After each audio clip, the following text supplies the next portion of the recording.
Olá, repercute ainda bastante a morte de uma fã, né, que foi para o show da Taylor Swift aqui no Brasil, lá no estádio do Engenhão, no Rio de Janeiro.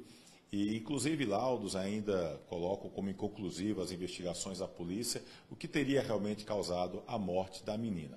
Mas, enfim, se repercute, se especula bastante sobre a questão de que ela teve uma parada cardiorrespiratória, hemorragia, a questão do calor, a temperatura, questão de hidratação. São N fatores que são citados e que podem ter provocado uma suposta até morte súbita nessa jovem. Bom, baseada nessa repercussão, a gente começou a se perguntar, né, o que poderia fazer para uma pessoa tentar evitar alguns tipos de problemas ou que tipo de cuidados as pessoas devem ter.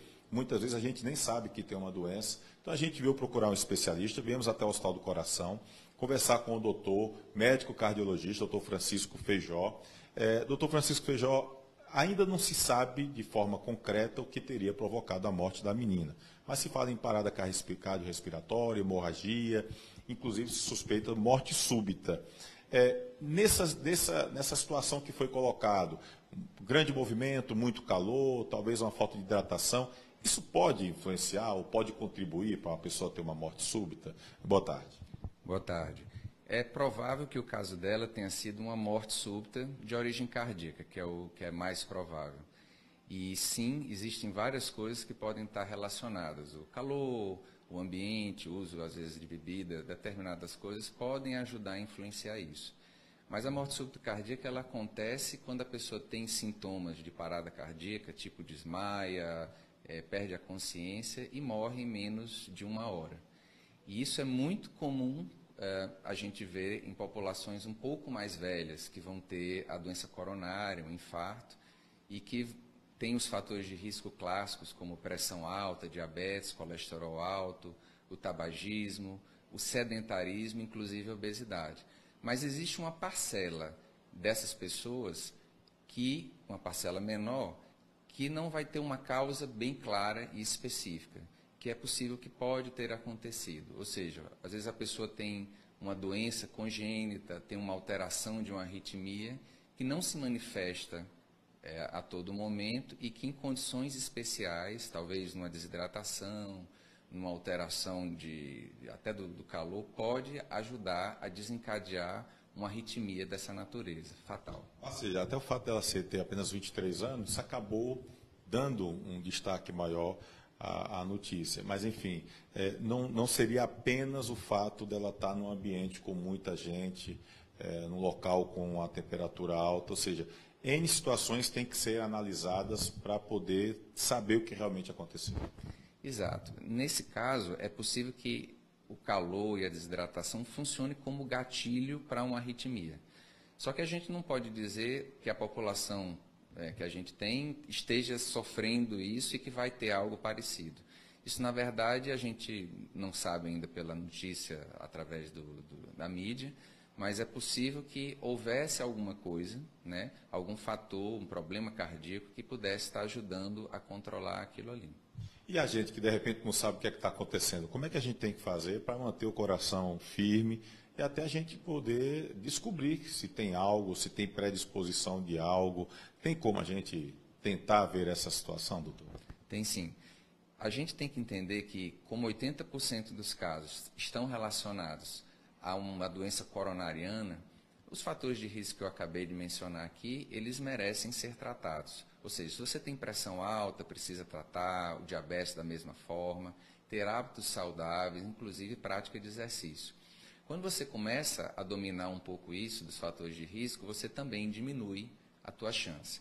Só que, por exemplo, pessoas que vão ser expostas a um exercício físico competitivo, pessoas que vão ser expostas a situações extremas, elas deverão fazer uma avaliação cardiológica, para que se tente entender se essa pessoa tem algum tipo de alteração no coração, alguma alteração no ritmo do coração, para que ele possa entender que aquele exercício físico que ele está programando, que aquela circunstância que ele vai viajar para um lugar distante e que não vai ter talvez uma assessoria de saúde, ele possa estar, vamos dizer assim, com a saúde bem equilibrada e com a saúde bem avaliada. Nesse período que as redes sociais acabam estimulando a gente, por exemplo, ir para a academia, Tem muita gente que entra na academia e já quer em 2, 3 meses, está todo mundo bombado, com músculos, enfim.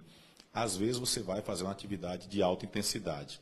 Nesse caso, é então importante que a pessoa faça um check-up, um exame cardiológico antes, para de repente não forçar a barra na hora de entrar na academia, hein?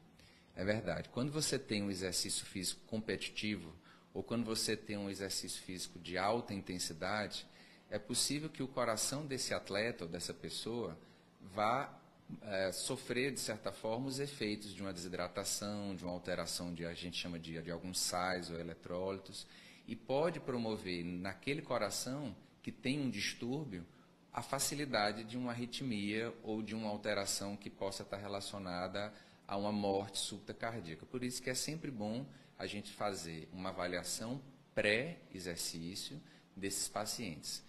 Principalmente quanto mais idade, porque também a gente tem no aumento da idade das pessoas o maior risco da chamada doença coronária. Mas mesmo aqueles indivíduos muito jovens, também eles merecem fazer esse tipo de avaliação para que ele possa fazer o exercício de maneira saudável e de maneira também controlada. Existe algum sintoma que possa ser identificado assim pela pessoa, de repente sentiu algo e, poxa, eu tenho que procurar um médico, eu posso ter um problema cardíaco. Existe algum sintoma nesse sentido? Sim. Pessoas que têm dor no peito ao realizar algum esforço físico diário, isso chama atenção. Pessoas que têm uma sensação de que vai desmaiar, ou mesmo que chegam a desmaiar por completo, são pessoas que provavelmente precisam de uma avaliação mais criteriosa. Pessoas que vão ter falta de ar, palpitações, são sintomas típicos de doenças cardíacas e que podem, né, chamar a atenção e promover a gente a fazer algum tipo de intervenção.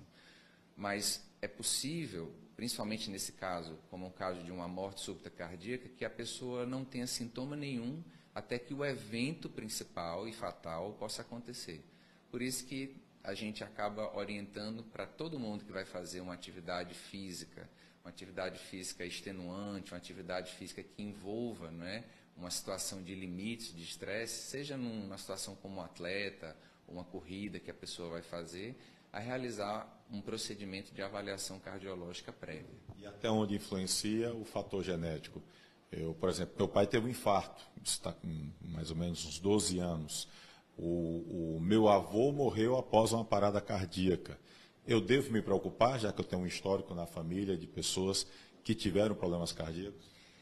Em princípio, quem tem familiar que teve uma doença tipo infarto, são pessoas que podem no futuro vir a ter. Só que você, ou alguém que tem isso, não precisa seguir o mesmo caminho.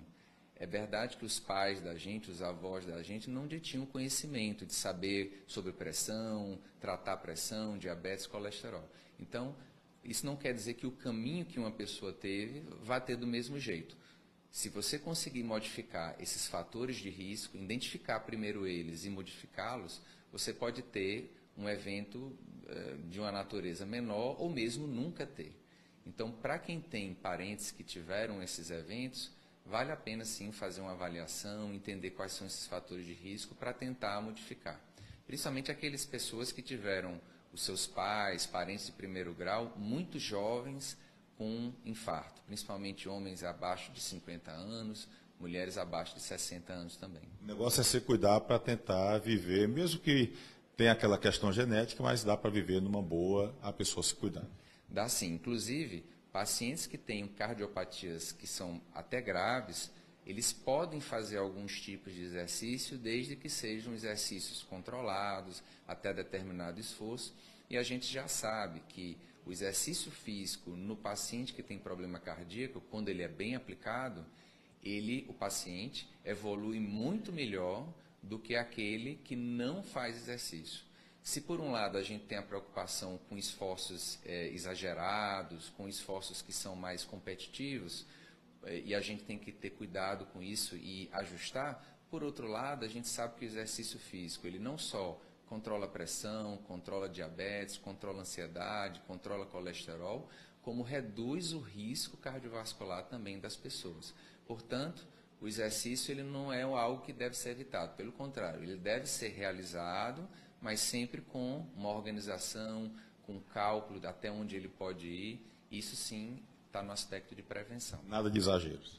nada, na vida nada exagerado vai levar a gente a um bom lugar. Então, prevenir é sempre o melhor remédio. Doutor Francisco Feijó, agradeço demais ao senhor. Tem alguma dica que o senhor não falou aqui, que de repente o senhor acha importante para o pessoal que está acompanhando aqui? Nesse momento que a gente vive de altas temperaturas, onda de calor, a hidratação, manter-se bastante hidratado, faz parte para que a gente tenha nossa saúde, de certa forma, em dia.